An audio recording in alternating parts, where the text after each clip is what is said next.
Kagulat World, ito na yata ang pinaka-importanting balita ngayon para sa lahat ng mga Pinoy basketball fans. Akalain mong posible nang makasama ang pangalan ni Kevin Quiambao sa mga balita ng NBA. At ang mas nakakagulat pa, posibleng maharap niya mismo ang projected number 1 pick ng NBA draft ngayong taon, si Cooper Flagg. Oo, narinig niyo ng tama. Habang abala pa ang buong mundo sa NBA Finals, sa kabilang dulo ng basketball universe, may isang batang Pinoy na tahimik pero matinding naghahanda sa posibleng pinaka-importanteng pagsubok ng kanyang basketball career, ang NBA Summer League. Kung iisipin natin, ilang dekada na tayong umaasa at nangangarap ng isang tunay na homegrown Pinoy na makapasok sa NBA. Hindi yung galing abroad, hindi yung film na lumaki sa Amerika, kundi yung Pinoy na dito talaga sa Pinas nahubog. At ngayon, may isang pangalan na maaring tumupad sa pangarap natin yan, si Kevin Quiambao. Si KQ, kilala natin siya bilang versatile forward ng De La Salle Green Archers. Hindi lang scorer, hindi lang rebounder, kundi isang player na may basketball IQ na parang veterano. Laging calm under pressure, laging tama ang diskarte.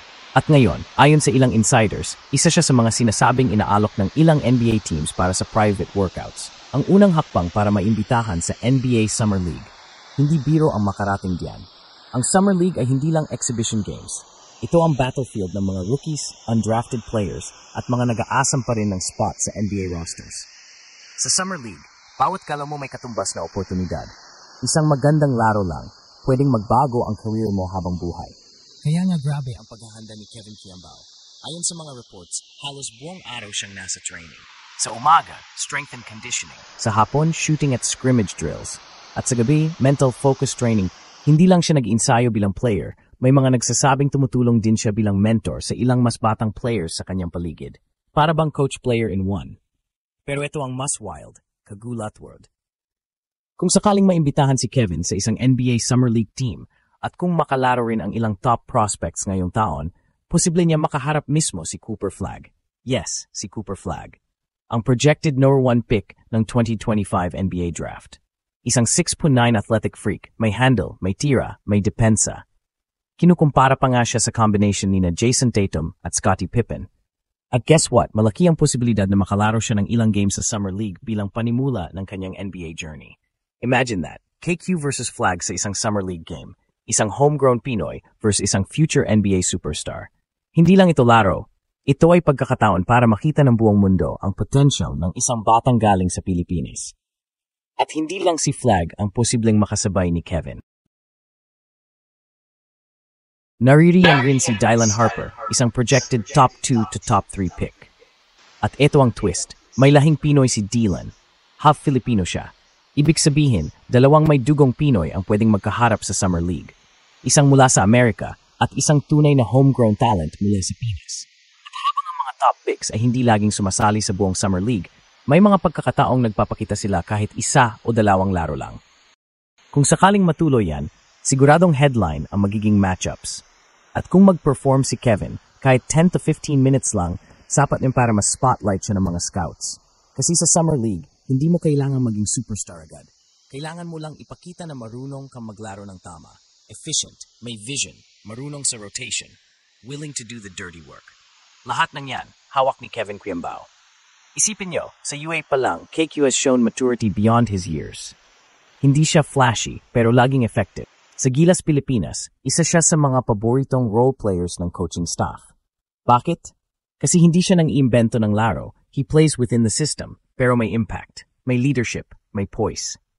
At habang si Kevin ay papunta na sa spotlight, hindi rin natin dapat kalimutan si Kai Sotto. Ayon sa mga balita, kung hindi lang daw siya na injury, malamang ay kasama din siya sa Summer League lineup this year. Sayang talaga. Pero hindi pa tapos ang kwento ni Kai. Baka next year, sabay pa silang dalawa sa Summer League, si KQ at si Kaiju. Kagulat World, ito na yon. The moment we've all been waiting for. Ang pangarap nating makakita ng isang tunay na homegrown Pinoy sa NBA, hindi na lang panaginip. Isa na itong posibilidad na abot kamay. At kung sa Summer League pa lang, makabigay na agad si Kevin ng solid performance laban sa mga future NBA stars, sigurado, maraming manginginig sa hype. Kaya mula sa mga barangay courts hanggang sa mga bahay na may maliit na ring sa pader, damang-dama ang excitement. Ang storya ni Kevin Kuyambao ay kwento rin nating lahat. Kwento ng batang di sumuko, di nagpa-international early, kundi nagtiwala sa sarili at sa proseso. Lahat ng hirap, lahat ng sakripisyo, maaring magbunga na ngayon. At higit sa lahat, ito ay patunay na hindi hadlang ang pinanggalingan mo para maabot ang mundo. Hindi mo kailangang lumaki sa Amerika para makasabay sa mga Amerikano. Basta may puso, sipag, disiplina at pananampalataya, kaya ng Pilipino. Kagulat World, sa lahat ng napag-usapan natin, malinaw na hindi na imposible ang dating mukhang malayong pangarap. Ang isang tunay na homegrown Pinoy tulad ni Kevin Kuyambao na lumaki at nahasa dito mismo sa Pilipinas ay unti-unti nang gumuguhit ng sariling landas patungo sa pinakamataas na level ng basketball, ang NBA. Hindi lang siya basta umaasa, kundi gumagawa talaga ng paraan para maabot ito. At sa ginagawa niyang pagsisikap ngayon, posibleng mas mapalapit pa siya sa pangarap na dati tila imposibleng marating. At Dylan Harper sa NBA Summer League ay hindi lang tungkol sa laro. Isa itong simbolo ng pagbabago. Isang patunay na ang talento ng Pilipino ay pwedeng pumantay sa talento ng mga global prospects. Hindi na lang tayo pang represent lang, kaya rin nating makipagsabayan. At kung mangyari man ang face-off na yon, buong bansa ang tiyak na manood, sumusuporta at mananalangin na sana'y magsilbing turning point ito sa career ni Kevin. Pero higit pa sa individual na tagumpay ni KQ, ang kwento niya ay nagsisilbing inspirasyon sa bawat batang Pinoy na nangangarap. Hindi mo kailangang lumaki sa isang fancy training facility abroad. Hindi mo kailangang may koneksyon sa NBA scouts. Ang kailangan mo ay puso, dedikasyon at pananalig. Sa tuwing babanggitin ang pangalan ni Kevin Kuyambao, ang dapat din nating alalahanin ay ang kwento sa likod ng kanyang bawat hakbang mula sa Eskinita hanggang sa UAAP, hanggang sa Gilas at ngayon, posibleng NBA. Habang si Kai Soto ay patuloy na lumalaban at nagpapagaling, si Kevin naman ang kasalukuyang humahawak ng bandera. Pero tandaan nating lahat, hindi ito kompetisyon. Ito ay kolektibong kwento ng mga Pinoy na gustong itaas ang dangal ng bansa sa mundo ng basketball. Darating ang panahon na sabay natin silang makikitang umaapak sa NBA court. Dalawang Pinoy mula sa magkaibang landas pero isa ang layunin. Ipakita sa mundo ang galing ng Pilipino. Kaya mga Kagulat World, huwag tayong bibitaw. Patuloy tayong sumuporta, magdasal at magbigay ng lakas ng loob sa mga kabayan nating gaya ni Kevin Kuyambao. Dahil ang tagumpay niya ay tagumpay nating lahat.